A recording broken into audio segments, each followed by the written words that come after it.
Please note, any predictions and stats will be using local election results, as they're the most recent election to take from. As turnout for local elections is less than a general election, please take these with a grain of salt. Let's look at the most populous cities in our region. First up, Bristol.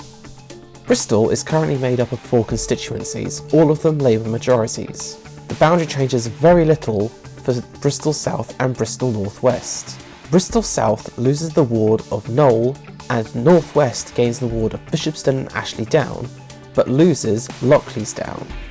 Bristol West gets renamed to Bristol Central and loses Bishopston and Ashley Down, and loses the Bishopston and Ashley Down ward as well as Easton and Lawrence Hill. At the last local elections, the majority of the wards making up Bristol Central voted majority Green. If replicated in a nationwide election, this could mean the Greens gain a second seat in the House of Commons. The seat that changes the most is Bristol East, which is getting divided up into Bristol East and the newly created Bristol North East. The wards of Lawrence Hill, Knowle and Easton will be added to Bristol East. Stockwood, Brislington West and Brislington East, St George West, St George Central and St George Troopers Hill will stay with the constituency. These wards all voted for left-leaning parties, but only one Labour candidate got elected in Lawrence Hill, the other was a Green candidate. Knowle voted for 2 Lib Dem candidates and Easton voted for 2 Green candidates, whereas the wards of Lockleys, New Cheltenham, Frome Vale, Eastville, Hillfields, Staple and Mangotsfield, Kingswood and Woodstock will make up the newly formed Bristol North East.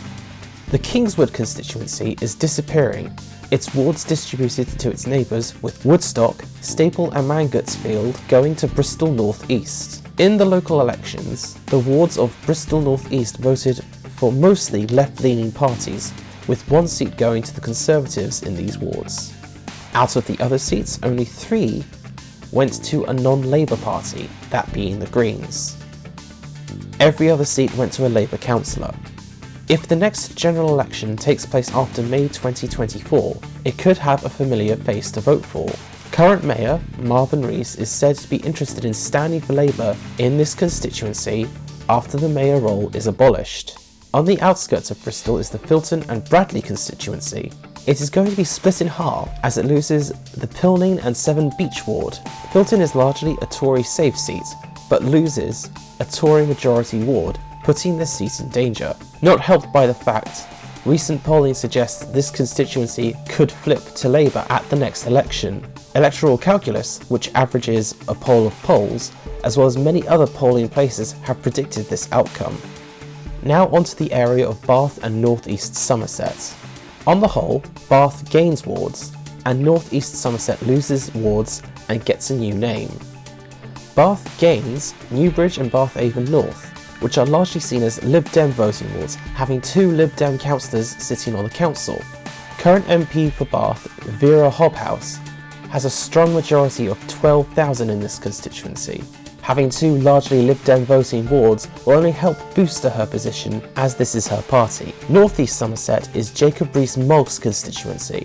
It is losing several wards to its southeast and is being renamed North East Somerset and Hanham. The wards it loses to its neighbour, Frome, are Peasdown, Radstock, Midsummer Norton Redfield, Midsummer Norton North and Westfield. These wards have voted largely for left-leaning councillors in the last local elections.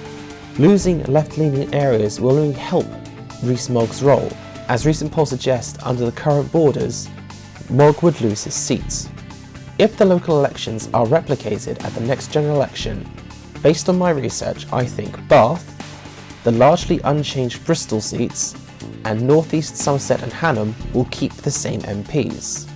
Constituencies to look out for will be Bristol Central, which could be the Green Party's second seat, Filton and Bradley, which could flip to Labour, and Bristol North East, which could see the return of Mayor Rees if the next general election is after May 2024. The number of constituencies in South Gloucestershire is lower. Filton and Bradley Stoke, which I covered in more detail in the last video, loses a ward, thereby making a Tory victory less likely there. The ward in question goes to its neighbour, Thornbury and Yates, which has been a Tory seat since 2015, its MP Luke Hall winning a 12,000 strong majority in 2019. Having another Conservative voting ward added to his constituency will probably make his position more secure. As mentioned in the last video, the Kingswood constituency is going to disappear altogether. The various wards will be going to its neighbours, Thornbury and Yates, which now has all of the Boyd Valley ward, Bristol North East, a new constituency in the city, and North East Somerset and Hanham. So that's South Gloucestershire. Let's look at North Somerset. Things largely stay the same in North Somerset. Constituencies keep their names, however, they lose some wards, thereby shrinking. Weston-Super-Mare loses its rural wards, their new borders going more to the town's edges. The wards it loses are the Banwell and Winscombe ward, the Congresbury and Puxton ward, and the Blagden and Churchill ward. These wards voted largely for non-Conservative parties. Only one seat was won by them in these three wards. While this might sound like good news for incumbent MP John Penrose, a majority of polls have indicated his seat is one of those in danger, even after the boundary changes. As for North Somerset, one ward, that one being the Yatton ward. Yatton voted for Liberal Democrat and Independent representation on the North Somerset Council in 2019. Maybe losing a non-Conservative ward would boost the current MP for North Somerset, Dr. Liam Fox's position. However, polls indicate that this seat could swing Labour's way at the next election. Dr. Fox's majority is 17,000 strong, so it will be a tough fight there. As mentioned in the last video, sections of these constituencies will be going to their neighbours in central Somerset. These four wards are transferred to the newly named Wells and Mendip Hills in central Somerset. The current Wells constituency will be getting a name change and largely left-leaning voting wards from North Somerset and Weston-Super-Mare. Peasdown, Radstock, Norton Redfield, Midsummer Norton North and Westfield, these Somerset will be going to the neighbouring Frome. So that's South Gloucestershire and North Somerset. Rather simpler than last time as everything largely stays the same. Besides Kingswood disappearing, every constituency gains land or loses it, but keeps its name. Now let's look at my predictions for the whole of County Avon.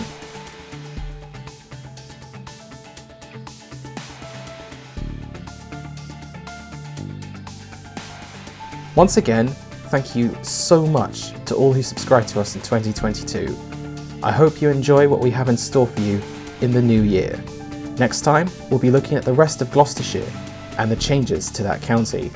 Please remember to subscribe and maybe give us a like to help this channel continue growing.